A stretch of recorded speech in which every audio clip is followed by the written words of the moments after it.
Hi, once again, and welcome back. Tonight, we are hosting our guest who is a filmmaker, videographer, and an entrepreneur.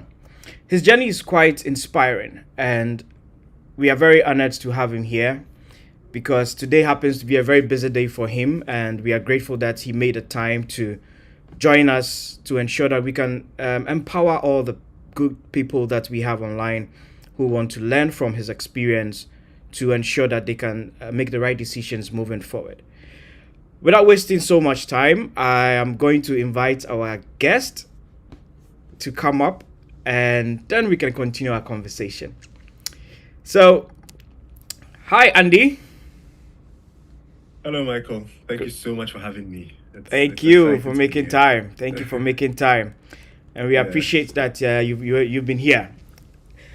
I know that today hasn't been an easy day for you, so we are very grateful for that. Yeah. Right. Thank you so much for having me. Awesome. And viewers, just before we get into the meat of today, I just want to say a big congratulations to our brother Andy. He recently left the league of singles and joined the married. So congratulations, Andy, on that great decision. It's a very powerful decision to make as a man, and we applaud you for that. Thank you. Thank you Right, so right. much. That said, just before we get into our discussion, how has marriage been like? I mean, it's you are very new. It's like tear rubber, isn't it? But how is it like so far? Yeah.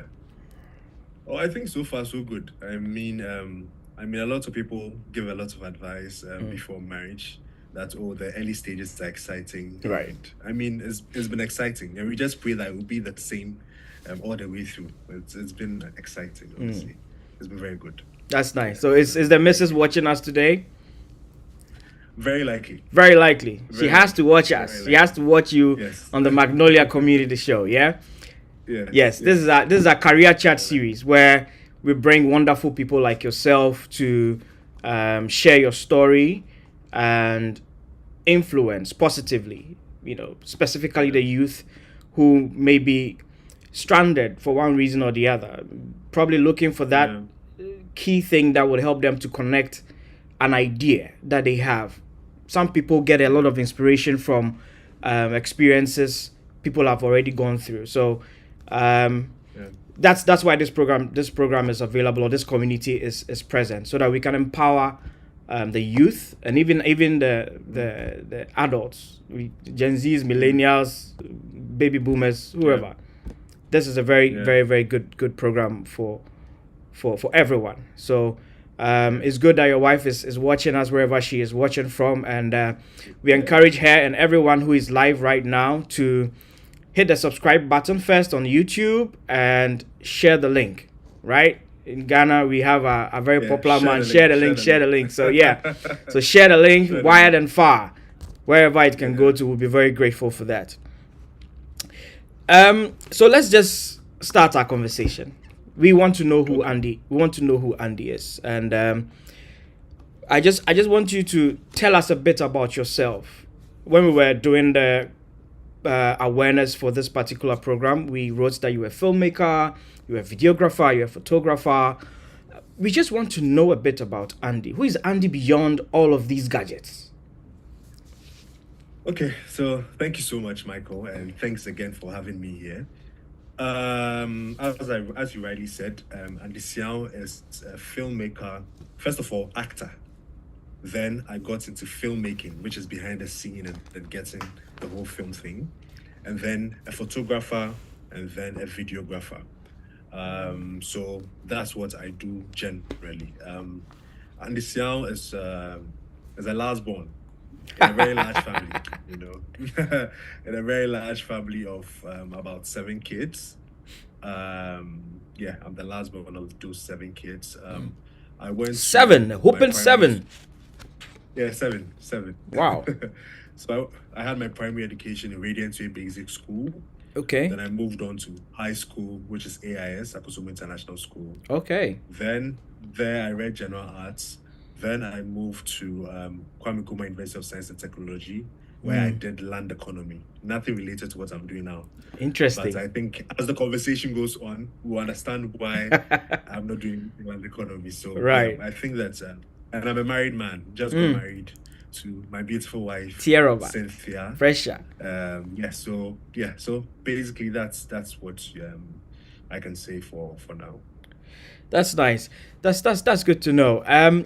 You mentioned that you did land economy, and today you are in film. You are acting. You are producing. Yes. What happened? Yeah. Why the change? I think that land economy, when anybody asks me, I say land economy is one thing that I'm definitely going to use in the future, because I think that as a cause that has a lot of promise. But that being said, in school, I think my interest in acting and film spiked when I think somewhere in high school. That's when my interest in acting and everything spiked.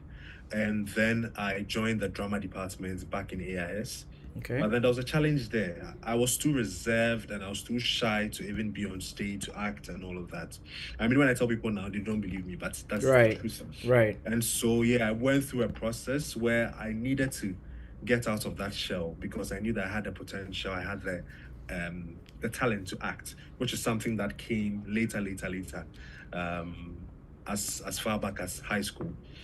So finished high school, went into a short acting training course that I did at TV3.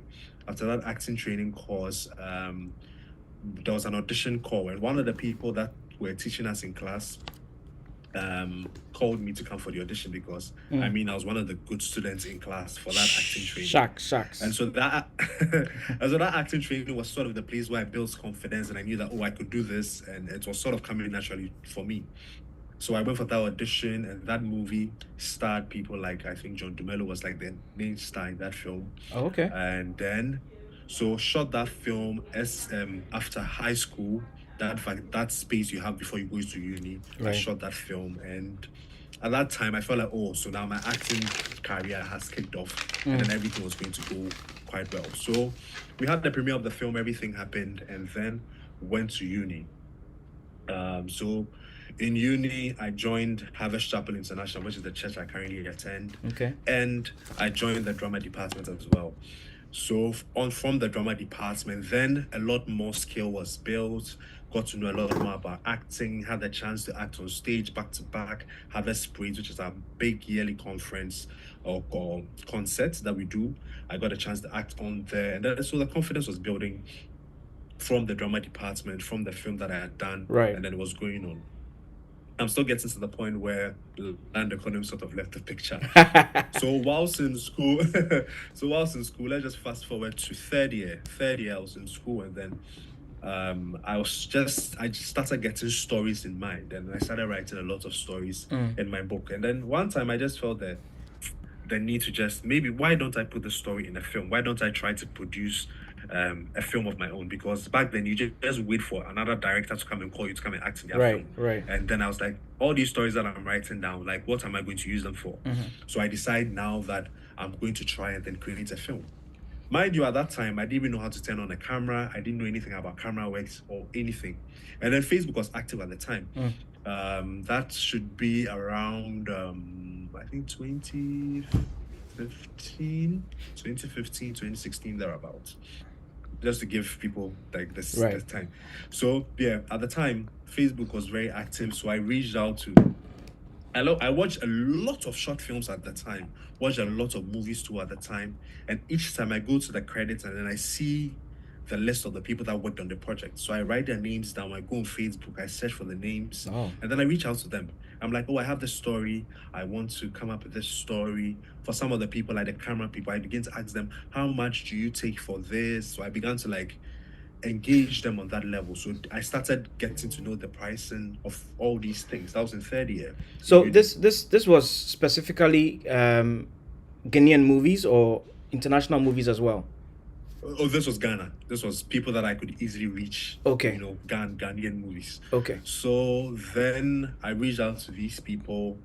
On there, I was able to get Eddie Kufuor, who fit one of the characters. Eddie Kufuor is former president of Ghana's son, who is into acting. Okay. I was able to reach out to him, and then Never he knew was that. very welcoming. He was very welcoming. He knew that like I was a young boy still in uni trying to start something. He was so welcoming, so supportive. He asked me to meet him in his house. I delivered the script to him in his house.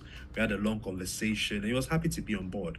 And so he came on board, got a few people here and there, some crew members, camera, lights, did auditioning for other cast members, and then put the whole thing together. Still third year. And so the long vacation of third year is when I decided that, okay, I'm going to do this project. And so the long vacation of third year, I managed to shoot my very first film titled Veiled. Veiled is like Veiled. Okay. So Veiled is like the babe. It's like my baby. It's sort of what birthed my filmmaking journey. Right. And it's it's the project that led me to other opportunities, which I believe that as the conversation goes along, we'll talk about, because I think that Veiled is something that I would say that my life has been very divinely orchestrated, because I feel like even having that edge all of a sudden to just do the film is something I believe that God sort of placed in me, you know. So yeah, we shot Veiled during the long vacation. We didn't really have money at the time. My dad had given me an advance for my school fees, and I decided to tell us about it. I'm not advising anybody to do it, but then my dad had given me an advance for my school fees, and I just decided that, okay, since I have this money, you let me just use it. Briefly diverting resources. It's okay. It's allowed. Yes. And let's see what God will do. But lo and behold, we used the money. And the next semester, he even forgot that I was giving money, and then he paid again. I was like, nice, Jesus, you know. And then we came back to school. But then the whole journey to getting Veiled and everything spiked my interest in it a lot more. Nice. And then also the level of recognition that Veiled got. Because when I got back to school in fourth year, the movie was edited, we were done. I started submitting to the film festivals. We're getting film festivals in Germany, we're getting film festivals in the US, we're getting film festivals in Nigeria, Tanzania, Zimbabwe. Like recognitions that, please, your film has been accepted, come show your film. By that time, I didn't have money to even travel to go and watch these movies. Right. Because the festival is where now you get to meet other people in the industry. You get to learn a lot more things. Your movie is shown. People critique your movie. And then they let you know things that you can improve, all of that. So, I mean, it would have been exciting to go for these festivals, but we didn't get the chance to go because at the time I was in university, and also we didn't have the means to go. So, yeah, Veiled was really, really inspiring. So, yeah, that was Land Economy third year. So when I finished school, I went straight to doing my national service. And at the time, I had shot Veiled. Okay, I think I'll just talk about another open door that the movie gave me. So I had shot Veiled. And then Kofi Annan Peacekeeping Training Center. I knew somebody from there, told the person about the movie Veiled. And then they happened to talk about gender-based violence. And then let me talk, okay, so the movie Veiled is about male child abuse. Male child abuse. We usually see the females being abused. That's right. So that's like a very general topic. Yeah. People like to talk about and all yeah. that. But I decided to do something that people have not done before. The movie was also inspired by an interview I watched on Oprah Winfrey's show. You know, Oprah Winfrey's show, I think the show has even died out. Yeah. There was an interview where she's made her money. 44-year-old man, a 44-year-old man was raped by the mother. Wow. You know, and that sort of stood out to me that, hey, wow. And the man was 44, but he was raped when he was young. Really? And you could see the trauma and you could see what the person was going through, even at the age, even at 44 years. And that sort of stood out to me. So I decided to like infuse that into the story. And so the story was centered around male child abuse. And so Kofi Annan reached out one time and we were talking about the movie. And then the center wanted to show the movie to some of their trainees as material for the gender-based violence that they were teaching them. And so that's when I got the chance to go to Kofi Annan Peacekeeping Training Center, submitted the film. They showed the people after they were asking a lot of questions. You could see that the movie had a lot of depths, and then they could pick a lot of nuggets from it. So they were asking a lot of questions I had to answer and all of that. And because of that film, they needed to do other documentaries after for the Okay. center. So they needed to do some documentary on some small arms proliferation issue that was happening at the time. And then they reached out to me that, oh, mister, because you are already in the filmmaking business, could you come and then do this documentary for us? The truth about the matter is that at the time they reached out, I still didn't know how to turn on the camera. I still didn't know how to do anything because basically I hired professionals and people that had just finished NAFTI to do the project for me. Okay. But then I was directing at the end, so But then they needed me to handle the camera to shoot those documentaries. And so quickly, I'll say that we live in an era where social media, YouTube is our school and it's our university. I went on YouTube. I think the project was like 4 weeks from when I started researching.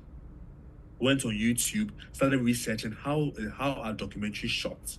And then I started researching on how to do documentaries, the kind of shots you need to take, the establishment shots, the interviews, how you need to do them, and started building from there. And so when I went there, I did my best based on the knowledge that I know. But when I look back at the documentary, I'm like, Jesus, this thing is terrible. I look back at the documentary now and I'm like, oh, this thing is terrible. But then at the time, it was the best that I could do. And also, when they all sat at the conference, we had a whole round table where they reviewed the video. They were happy with it. So at the time, I think it was satisfactory. But then now I can do way better, which I think like it's all part of the learning curve. So absolutely. So from Veiled to the documentaries and things, you could tell now that I'm already leaving land economy after the whole thing. So it's sort of something that I glided into, and then before I realized that I was doing more of that. But then after uni, I went into doing a real estate company just to get hired because I've read land economy. I need to be in a real estate company or work in lands commission or something. Okay. But then after uni, I just reached out to a real estate company. They saw my CV and they were happy to have me. Worked there for a while. They started paying. At some point, they stopped paying. But then I was putting in a lot of efforts, And typical black-owned business. Yeah, so to the extent that one time I remember my boss saying that this has been their very best month since they started the company. And that was like a time where I and another guy was really pushing to rent our properties, sell properties and all of that. And even that month we were not paid. So I told myself that I already have this idea of doing film, doing all these documentaries. Why not go back to it? Why not gather the same energy and go and put it into that? And I think it was the best decision that I took. Maybe I'll just pause here. That was the diversion. So from leaving that real estate company, I'd never looked back to doing anything land economy or anything real estate or anything of that sort. But hopefully in the future I'll own an estate and then I'll have to Amen to that. Amen to that. Amen to that. So let me just try connect this question to the journey where you moved from land economy to filmmaking and the experience that you've been through. What has been your most cherished moment? Well, the cherished moments are quite a number. Oh, you can just give us just about 2 or 3. I think that, as I rightly said, even getting into the film in the first place, getting the story, getting to even shoot the film. I remember how the whole shooting process was, where when we go on set, we are trying to maximize time and we are trying to push things well, just so that we do not inflate the money, because everything that we have on set is rented. Right. So we don't want to spend a lot of time there so that the money goes up. So we just try to maximize time and do everything. And throughout all that stress of sleepless nights, trying to push and then get this thing done, all those moments were really, really cherished. And having to meet certain people like Eddie Kufuor, having to have conversations with him, having to hear his side of filmmaking, having to being inspired by all of these people were very cherished moments that I'll say has been on this journey. Okay. All right, great. We've talked about cherished moments. How about the challenges? Many at times people tend to look at the end product and fail to Yeah. acknowledge the process, what people may have gone through before they got to that point where everybody's admiring, like you driving in a Maybach Yeah. or Yeah. I don't know. Forgive me, it's Amen. an S class Maybach. Yeah, and everybody's like, wow, this man is loaded. Yeah. I love this car, Yeah. but they don't Yeah. seek to want to know what he went through, right? Yeah. What has been some of the challenging moments since you started Yeah. this journey? I mean, as an entrepreneur, because Yeah. I am assuming that it's not a walk in the park. What are some of the challenges that you've gone through, and you can share maybe how you managed to deal with it? Just as brief as you can. Okay, so I think challenges. There are lots of challenges that you face as an entrepreneur. But then I would say first of all that it's the grace of God that has kept us, because a lot of people go through the same challenges, apply the same strategies that you were able to apply, but might not get the same results. Right. But then I would say that one of the major challenges that I faced in the beginning was first of all, you've read land economy. Mm-hmm. And you want to do photography. Mm-hmm. And I mean, it's funny for any adult. It's funny for anybody. One other advantage that I had was the fact that it's not an advantage, but I mean, everything worked out. I want to talk about that, then I come to the challenges. Okay, sure. Because at some point of my high school life, my father asked me to switch from general arts into science. Because now he had realized that chemical engineers are earning a lot. And that was true, because my brother was a chemical engineer and then life picked up for him. And so that was great. I want one prep. I just took a science book and I decided to go with it, and I realized that this thing is not for me. It's not yours. Integrated science was something I really liked, but then doing like science as a course was not for me. And so I did not pick it up. By then I was also in second year, so switching was a whole lot of things. I go to school, I read land economy. On the day of my vacation, I come home and then my dad passed the day before. Oh. Truth is, the whole plan of me coming home was my father. He was going to find me a job, he was going to help me, he was going to stabilize me and all of that. Now you come home and then he's gone. Right. So now I'm trying to play my mind back to a life where maybe I had done some courses where I struggled through just because I had him in mind to help me out. And now I'll be stranded. God just sort of saw the end and then made provision. So now let me come to the challenges. Right. The challenges would be that now you are out of school, you want to do photography and spend a lot of attention and time on photography. How are people going to take it? How's your mother? How are your other siblings going to take the whole thing? I mean, it was challenging for some of my siblings to accept, but then for other siblings who were entrepreneurial, I have siblings who are very entrepreneurial. They were like, "Oh, just go for it." I mean, what else is there to do? Just go for it. Yeah. But for some of the other siblings, they were struggling to accept it. So the challenge of wanting to prove your point is a burden that is there. But one thing I quickly learned in that time was that when you have a vision and when you have something that you are convicted about, there's no need wanting to prove it to anybody. The result will speak for itself. Let your motivation to want to succeed not be to prove anybody wrong, right, but to just do things in a way that the result will speak for itself. And so that was the mentality that I had pushing through. And so that challenge was there. Another major challenge that I think every entrepreneur faces is financial challenges. Just out of school, by the grace of God, in school, I think in my final year, I started selling some thrift.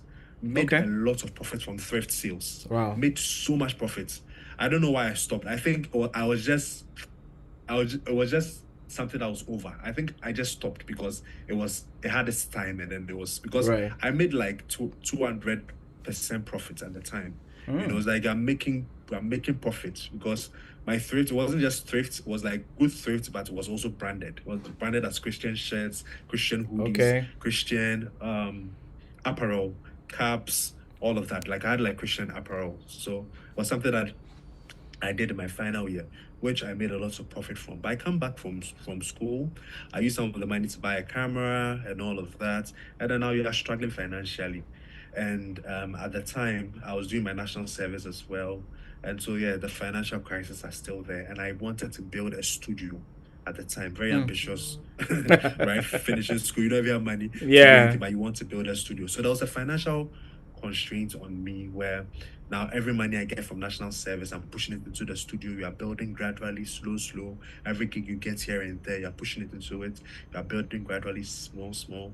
I have siblings that when I speak to, they support. I have my sister Josephine. Maybe she'll be watching. Yeah, she's Hi, been like Sister really Josephine. helpful. She's been really helpful. She supported, and when I told her, she sent some money, and then like small, the studio and the whole thing was erected. But then it was a huge challenge. The financial challenge was something that was really there. And then because of the financial challenge, there is this thing that the emotional challenges are some things that people don't usually talk about. I think that for some time of my life after school trying to build this thing. I think the thing they call depression, I experienced some. I think The I thing they call experienced. I depression. think I I like how the you thing they put call it. depression. I think I experienced it because you are there and then you are not happy. You know, you are not happy for the longest time. It's not like it's a day thing. You are just not happy. You feel like what is happening? How is this life going to move? But then one thing that I like about that era also is that was the era that I was extremely prayerful. God should forgive me. But I mean, if, we still pray, but that era I was extremely prayerful. So I think that was what was keeping me peaceful. There was some peace that even though everything was boisterous and then there was waves and everything, there was this peace inside of you telling you that, oh, everything will pick. You just keep going, everything will pick. You just keep going. And so yeah, the challenges that they are there. And as I have already said, it's the grace of God that has kept all of us to it.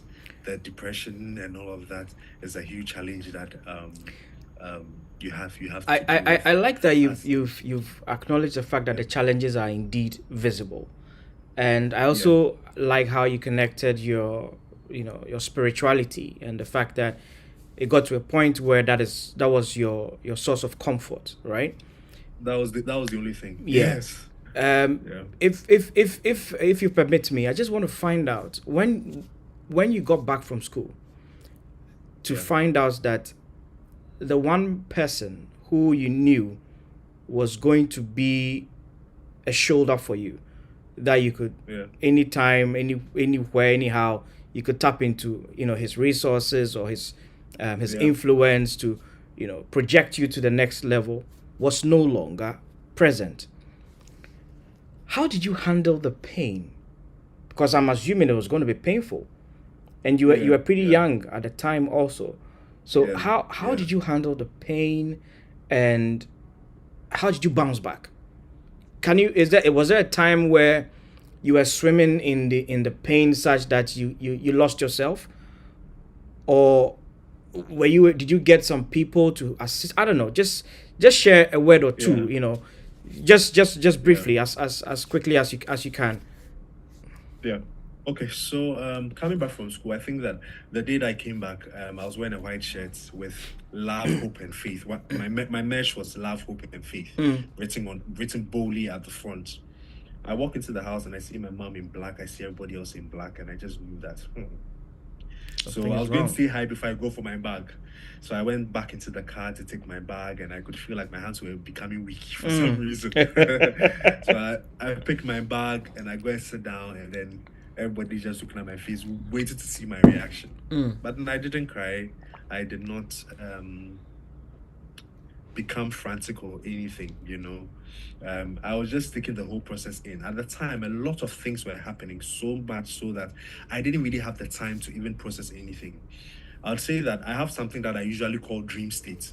Right. When issues are too overwhelming, I enter a space called dream state, a state where my mind does not process the issues so much that it does not disturb me. It's like it's something happening to somebody else, so it does not really disturb me. That's like something that I used to walk through very difficult situations. And so And at the time, when those things happen, as I rightly said, I feel like I found a lot of refuge in God. I found so much refuge in God that did I wallow in pain? No, I did not wallow in pain, because I felt like God was with me through it all. I felt like God was with me through it all, and He was directing everything that I was doing, even though sometimes it was difficult, and sometimes you would have conversation with friends and you'd be like, Andy, so now that your father is gone, what are you going to do? Are you going to go after his property? Are you going to, what are you going to do? What are you going to do with your life? And then I remember clearly that one thing I said there was that now that he's gone, I know it's between myself and then God. It's between me and God. And so I'm not going to stress about what I can gain from he not being around. But I'm now going to focus on what I can do with myself and be able to push and then get what God has put inside of me. And so you see, there's a mentality that is I think I call the entitlement mentality. And once you have the entitlement mentality, it slows you down, because now you are looking at other people to sort of solve any problem that you have. But then it's very important for you to know that your life is your life. Right. And then it's only God that can direct your life. Right. And so you do not depend on other people to sort you out. Other people can support, other people can help. But then every decision that you take in your life is your decision to make, because you will bear the consequences. And so that's one thing that I had, that I'm not going to say that, oh, my dad should have left this for me, my dad should have done this for me. Just focus on what you have now. At least he took you through school. At least he has given you some opportunities. What can you do with what you have now? And so if I say I wallowed in some pain or anything, I didn't, because I found my refuge in God. And it took me through a process where things were tough. I've talked about the depression, I've talked about the financial crisis. But then I was able to go through it because I knew that it was a matter of me and then God. Nobody else will help you. If anybody will help you, it's just an addition to what God is already doing for you. So that's the mentality that I had. So it was able to get me out of that period. And yeah. Awesome. Just awesome. to add on. Yeah, great. Just add on. Sure. The day of my dad's funeral was the day that I did the premiere for Veiled. I had set the premiere date long ago, but then because of some other issues, the day of the funeral landed on that premiere date, which I had paid for the venue at the global cinemas and everything. So I couldn't really change it. So I had to go for the funeral and then go for the premiere. I mean, you see, there are a lot of things happening then, but through it all, I mean, for somebody, you just break down. Yeah. But through it all, God has really been faithful, and it's been quite awesome. Good. My next question was going to be, what advice would you give to people, who want to pursue this kind of career? But I'm assuming that with all that you've said so far, that's a bucket load of advice that anybody could use to navigate through whatever they want to do in their journey as well. So let me find out this thing. I know every filmmaker has that moment, right? Yeah. That moment where you know that, or you realize that I think this is what I really want to do for the rest of my life, or one of the things I want to do. What was your moment? What was that moment for you? Yeah, I think that after my first film that I shot with John Dumelo and the likes, I came back and then I shot my own films. And then I'll tell you that my moment of knowing that this is what I want to do was more or less a conviction. Let me quote the scripture here. The Bible says that your talent will put you before kings, and I began to ask myself, what have I done at this point that is beginning to expose me to people of influence? I look back and then I realized that it was the first film that I did. That was the film that opened doors for me. And then that was a confirmation of the fact that when you are able to do what you are passionate about, right, it will be able to open doors for you before kings. And so that was a confirmation for me to know that, okay, indeed, this is what I really want to do. Nice. And the joy of doing it, honestly, once I'm doing film, I do not get tired. It can be stressful. You can invite people on set when you're shooting and they're like, hey,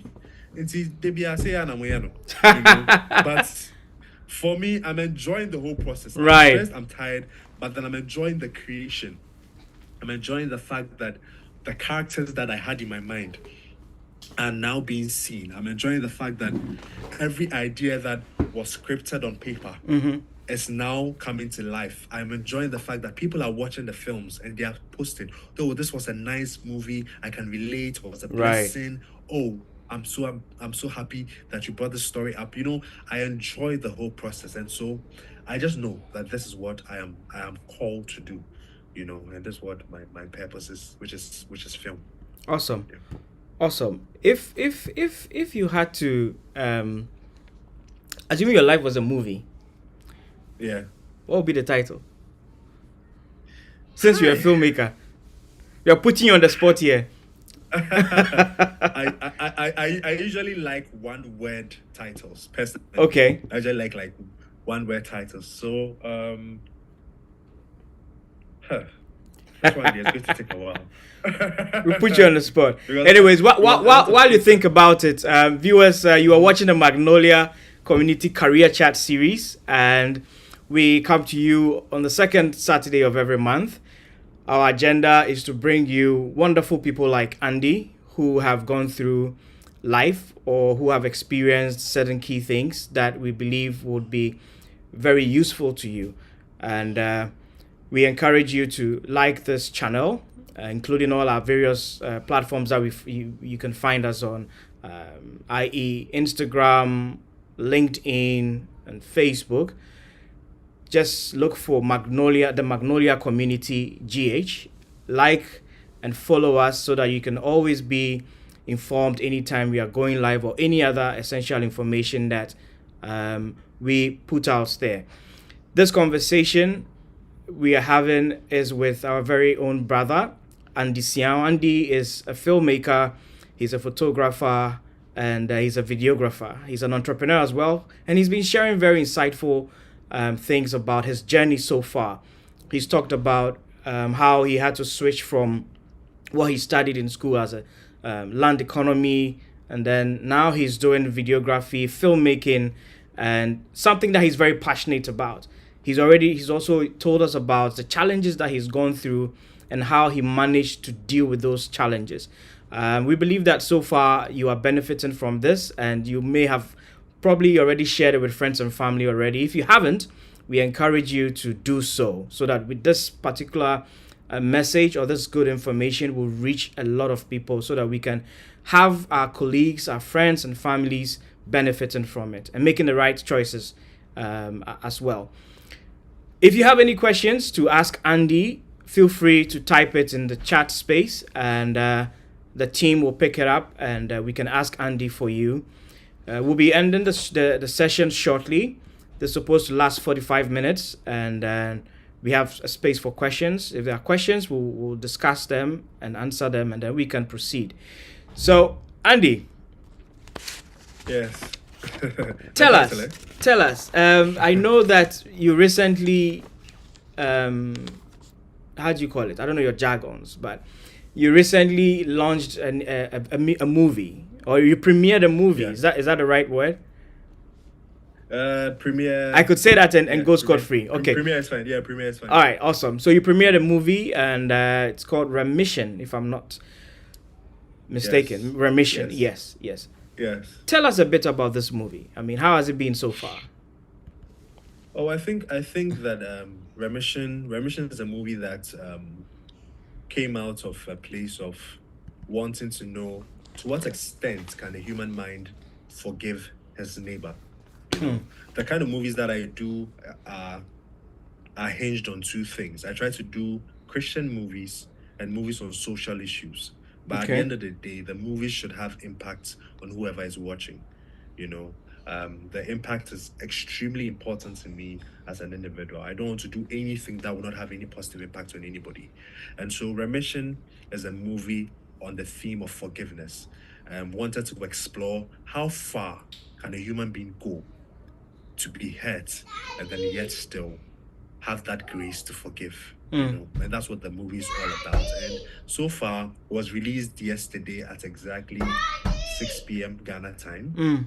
And so far we have people watching, and we are getting very positive comments. So where can people get to watch this short film? Okay, so it's on YouTube on Wais TV. Wais TV is WAIS TV. So WAIS TV. Our logo is some orange logo. WAIS TV on YouTube. We have other films there like Just Friends, which also explores. Yeah, Just Friends. I think I saw that Just Friends one. Yeah. Very impressive movie. Yeah. I liked it. Yes. I liked it. So Just Friends just explores like boy and girl friendship and some of the things that we sort of ignore, and sometimes we pretend that a relationship is not more than it is.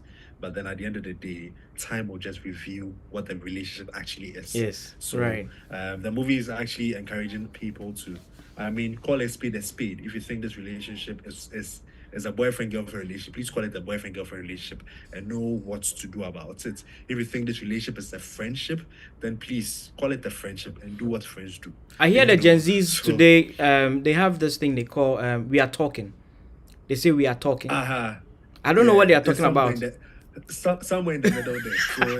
So I think it's from friendship to relationship. So we are talking to see whether or not, all these titles are just very, very weird for me. But it's a new era. So. Maybe you should consider a movie title, The Talking Stage. Talking Stage.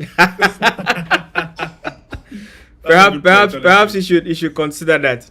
Yeah, that's a good point. Tell us in your experience and so far what you've been doing. What has been one of the most frequently how do I even put this? Let me rephrase it. What's that one thing that what's the one thing about filmmaking that is highly underestimated? I think that the level of intellectual capacity that filmmaking requires is highly underestimated. I think that people think that filmmaking intellectual capacity. Yeah, that's the filmmaking requires. Okay. I think that people feel like, filmmaking is for people that maybe SS leavers, maybe JSS leavers, maybe people that are not really educated. They are the ones that should venture into filmmaking because I know the other ones are there. Yeah, it's just crafts. It's just, But then it requires a lot technically, and it requires a lot of because I am self-taught. Right. Everything I do, my videography, my photography, everything is self-taught. So when you are even doing researches, you realize that some of the researchers have like long books that you have to read. You realize that some of the research are long videos, which you will need some intellectual capacity to be able to capture editing, color grading. I do a lot, some of these things you in the future, when there's a lot more money, you get other people to support, bigger projects and all that. But, editing, color grading, all these things require a lot. Rule of thirds in videography, look room here and there. You need a lot of reading, a lot of learning on the job to be able to do. And people also do not think that filmmaking requires a lot of hard work. When you come on a set or come and watch a day of shoots, and then you see a single scene in the movie that you watch and be like, oh, this scene was short too. It would have taken countless hours to shoot angles and all of that and retakes and all of that. And then it's a lot of work. It's physically, it exerts a lot on you physically as well. So, these are the two things that I'll just say with regards to filmmaking. Okay. What comes to mind first when you are thinking about a movie or you are producing a film? Is it the story, the visuals, the cast? What comes to mind first? Personally, for me, I think that it can be just one scene. So sometimes the end scene comes into my mind, and I usually get inspired more when I'm bathing or when I'm at the gym.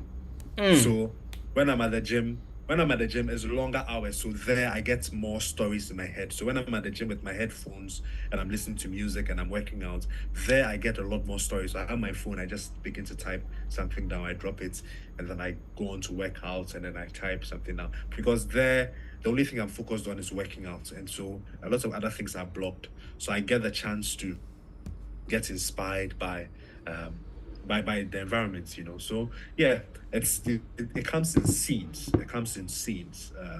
Yeah, sometimes it's the setting that also inspires the kind of story you want to do. For a movie like Remission, I just saw somebody in prison who has done something against another person, and the other person has to forgive this person in prison. And so that was the thing that came to mind. So it had to be developed into a story that we see now. Yes. Okay, great.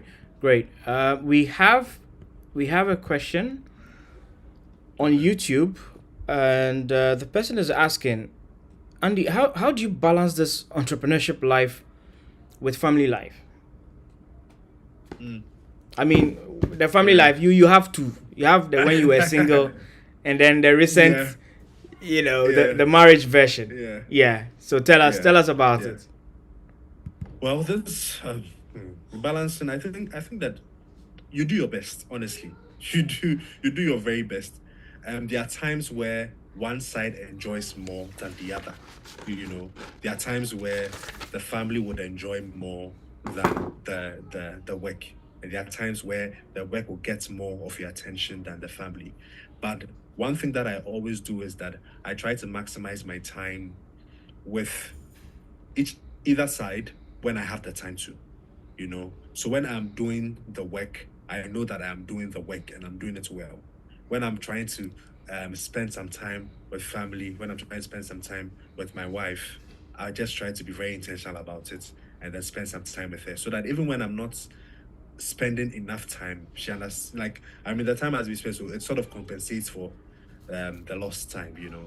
But then, I mean, I'm just doing my best. It might not be very ideal, but then honestly, just do your best, and then everybody is important. Everybody is important. So the work is important, your family is important. So let them feel like just do your best and leave the rest to God. Exactly, just do your best. There's right. No All right, viewers, we are wrapping up, and thank you very much for joining us, Andy, once again. It has been an insightful, thank you so much.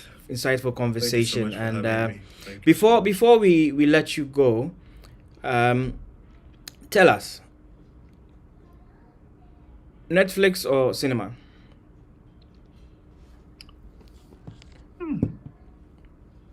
I'd say cinema. Cinema. Okay. Yeah. Script or improv? Definitely script. For me, script. I like planning, so script. Yeah. I like planning bits. All right. Yeah. So morning creativity or midnight creativity? Late night. Everybody that knows me knows that. If you text me at 3 a.m., I'll reply. Right. Yeah. Right. Late night. Right. Yeah. Right. Late so night creativity. One film that everybody should watch before they kick the bucket. Ooh. I'll say there are a couple of films, Indian films, that quickly come. Hey, Ajana movie. Indian. I'm telling you, there's a movie called Gajini.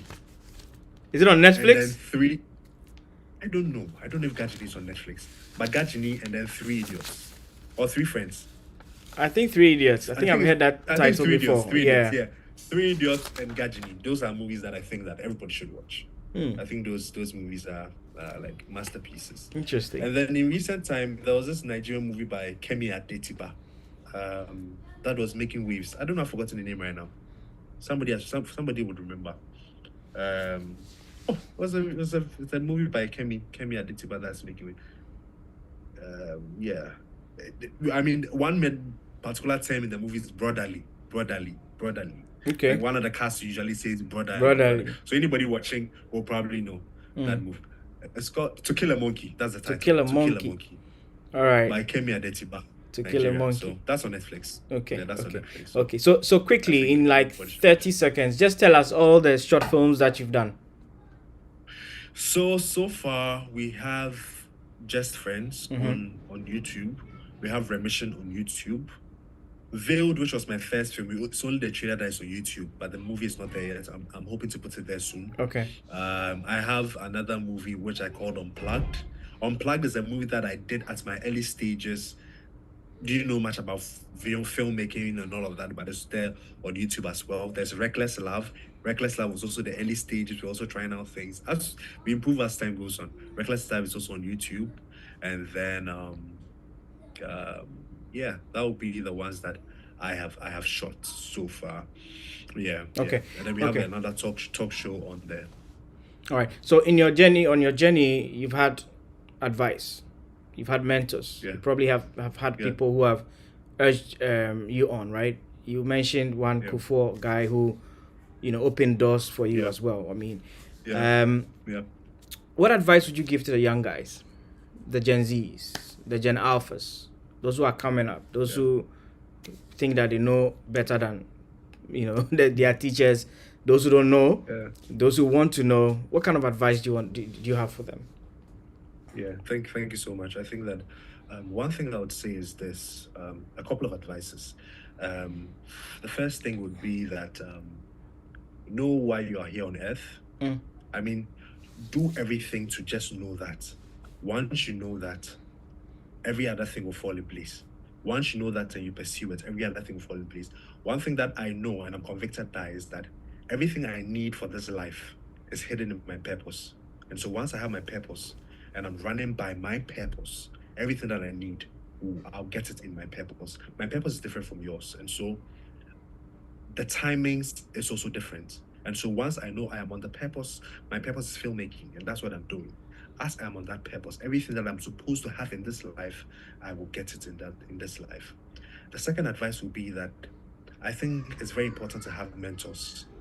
For me, I learned a lot of things on my own, and I could see the struggle that I had to go through to learn. And there are other people that I've had people to teach them, and they've been faster. And for me, I've even taught a countless number of people photography and then videography. And you could see how in a year, they are able to complete something that I took a whole long time to get. Right. So having mentors is something that is very key. You can have mentors that are not in your close proximity, but then also having mentors that will be close enough to mentor you and then walk you through whatever path that you want to be on is extremely, extremely important. And also, I'm a Christian, and God has been the center of everything that I'm doing. And God has been the one that I run to when I'm frustrated. Because you would need that. You would need God to run to when you're frustrated. You would need somebody who will not lie to you. You need somebody who you know is eternal. You need somebody who is constant when every other thing is failing. Because God will not fail you. God is not like man who would wake up one day and change his mind. Or God is not like man who wake up one day and be sick. God is a constant. And so you have the confidence that if everything is failing, I know my God is still with me. And that boosts your confidence to be able to pursue what you need. The last thing I would say is that your life is your life, and you need to make your own decisions. Whatever thing that you do, you are going to sort of reap from it. So don't be entitled for people to help you. When people help you, it's just be appreciative, but do not depend on people's help to be able to improve in life, to be able to go forward in life. Just know that this life is my life that I'm living, and I need to make my own decisions because I will pay for my own decisions at the end of the day. So these are the little pieces of advice that I can Thank you very much. Thank you very much, Andy. Don't be entitled. Do not be entitled. I appreciate that, Andy. And thank you once again for making time to share these nuggets and your journey with us. It has been very good. We have loved it. And I think you kept the conversation very interesting from start to finish. We are grateful for that. And viewers, I'm very confident that you have loved this probably more than I have. And we'll encourage you to join us same time next month. And that'll be the second Saturday of April. Second Saturday in April. So make the date, join us, and let us enjoy ourselves whilst we wait till the next Saturday that we meet. Thank you very much. Remember to like, share, follow us, and do anything and everything to help us to reach more people. We really, really, really appreciate that.